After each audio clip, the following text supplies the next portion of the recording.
Olá, pessoas! Sou a professora Benecilda, da disciplina de Geografia, e hoje estaremos dando início ao estudo do nosso livro com o percurso 1, Origens e Bases do Mundo Global, e o percurso 2, Economia Global, Transnacionais e Trabalho.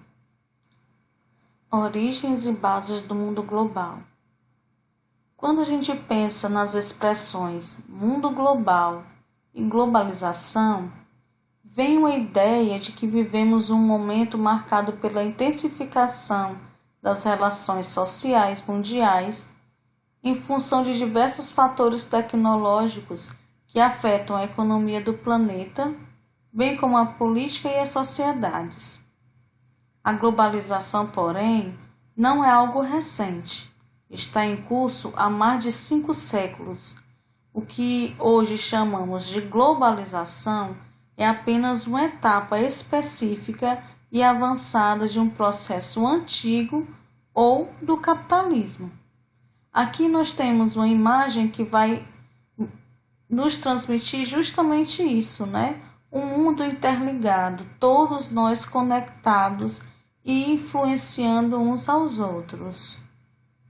Mas no processo de globalização, nós vamos ter sempre países onde suas economias se sobressaem. Por isso nós temos aqui uma charge que vai estar demonstrando uma parte do planeta bem maior, que no caso é como se estivesse sugando uma parte menor.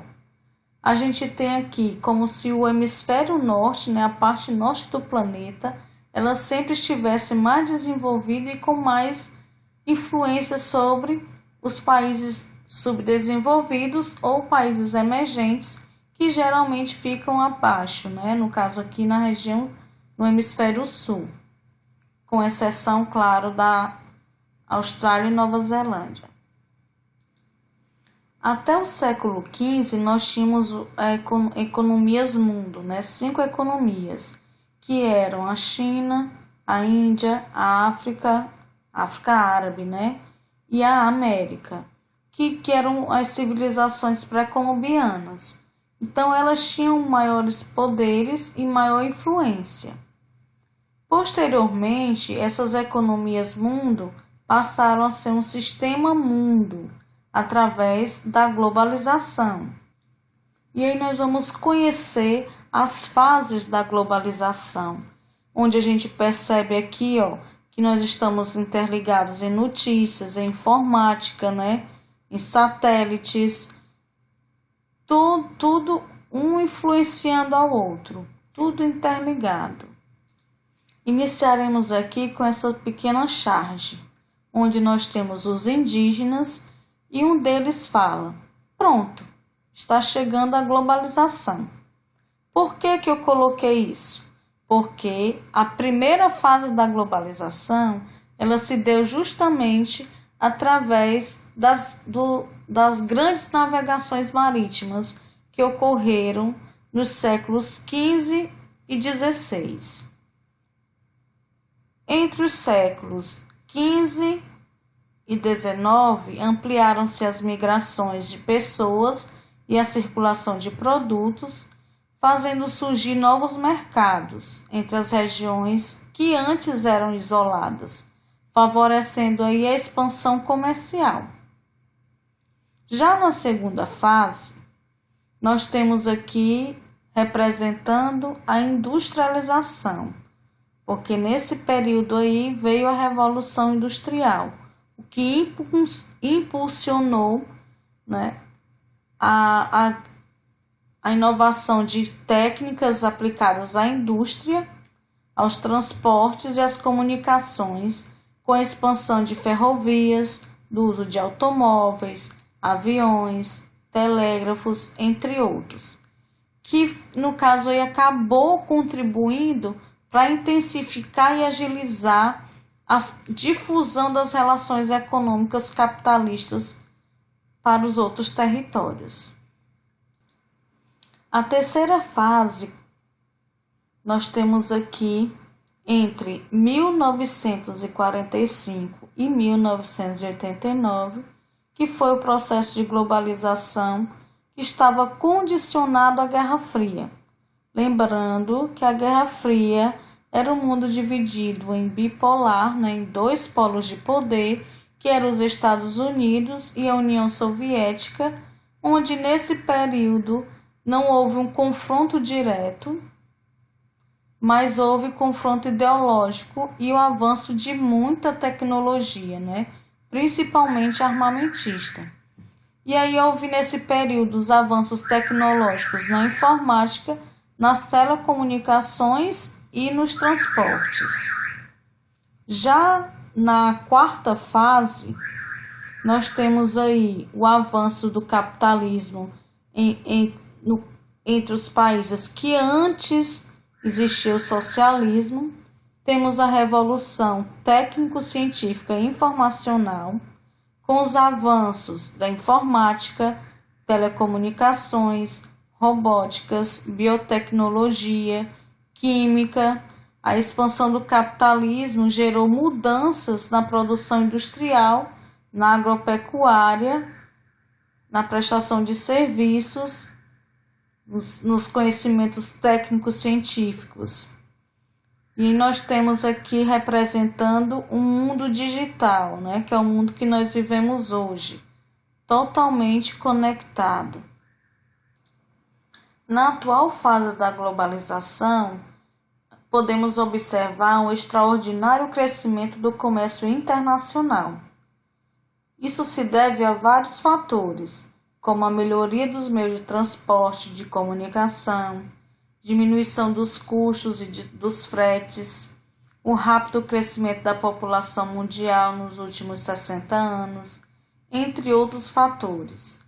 Tudo tinham como objetivo de facilitar a exportação e a importação de mercadorias entre os países, facilitando aí uma sociedade de consumo.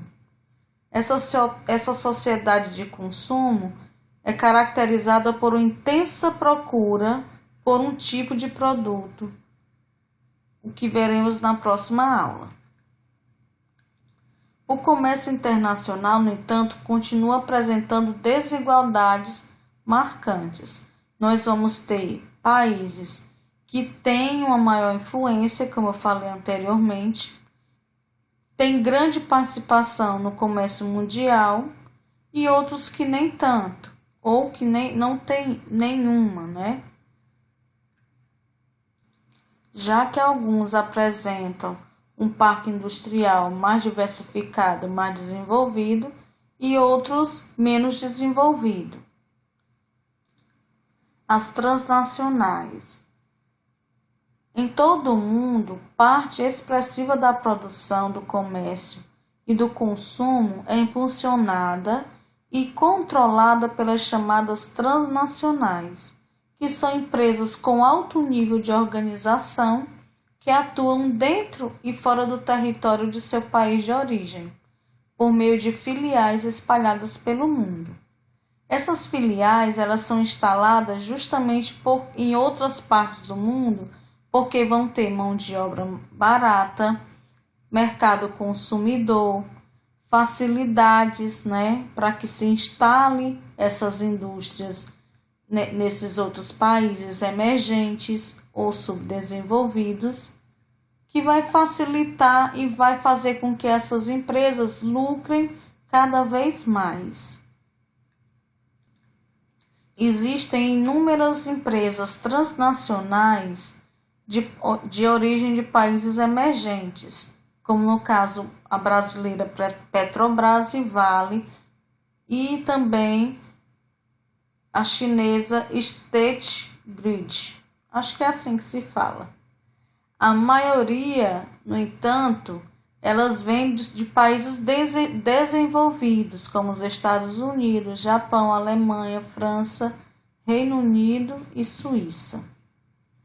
Por causa da sua importância econômica, algumas transnacionais elas acabam tendo o poder de influenciar o mundo economicamente de acordo com os seus interesses.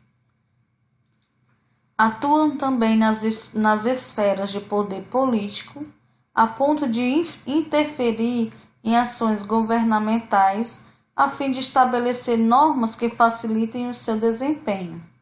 Realizam maciços investimentos tanto no país de origem como em outros países que oferecem diversas vantagens. As transnacionais são responsáveis por uma nova forma de produção, a fábrica global. Por que fábrica global? Porque há uma descentralização da produção. Em cada etapa ela pode ser desenvolvida em um país diferente, de acordo com a vantagem que esse país vai oferecer a essa transnacional.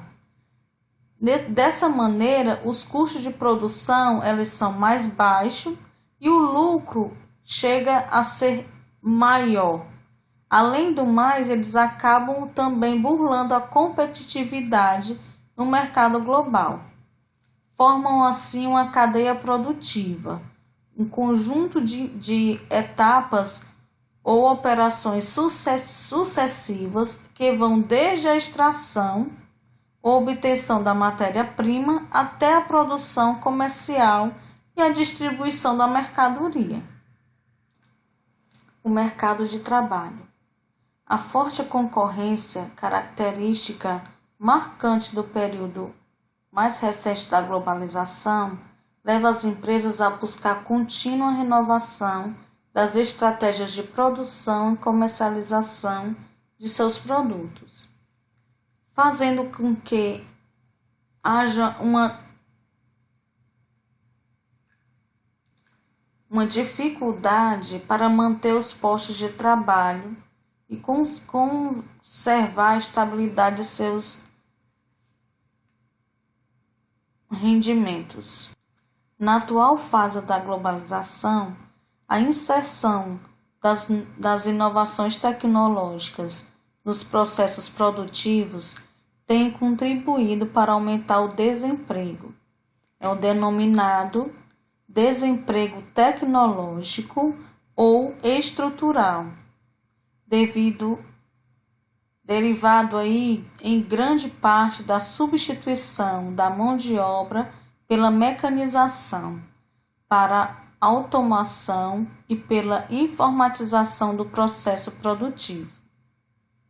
As dificuldades impostas pelo desemprego estrutural somam-se ainda às do desemprego conjuntural ou cíclico, que diz respeito à dispensa de mão de obra durante uma crise econômica, período em que as demissões são temporárias e os empregos são retomados quando a crise é superada. Aqui nós temos uma imagem que vai estar demonstrando a substituição da mão de obra humana por máquinas. Nós devemos entender que a revolução técnico-científica informacional prosseguirá o seu curso e novas profissões serão criadas. Nós devemos estar preparados para essas novas profissões e as escolas devem contribuir para desenvolver atitudes sociais, solidariedade, ética, respeito, etc., mas também devemos nos preparar para as atuais e as novas profissões que surgirão. Aqui eu tenho uma charge que diz, ok, os poderosos aqui desse lado, ok, agora vamos ver qual de vocês aceita trabalhar por menos. Isso faz alusão justamente ao que acontece hoje, Como tem um mercado consumidor elevado e nós temos grande contingente de pessoas necessitando trabalhar, aí vem essa questão de estar indo para países e que a mão de obra seja barata. A globalização e capital financeiro. Com a globalização, houve também um aumento do fluxo de capitais financeiros em todo o mundo, já que hoje a rede global de computadores permite a movimentação instantânea de capitais financeiros, fato que acelerou a intensificação das finanças. Hoje, em tempo real, nós fazemos transações financeiras. E aí nós temos bolsas de valores funcionando, nós temos outras partes das finanças, né, interligado aí ao setor financeiro, que estão conectados constantemente. É isso aí, pessoas. Agora façam a atividade de geografia e até a próxima aula.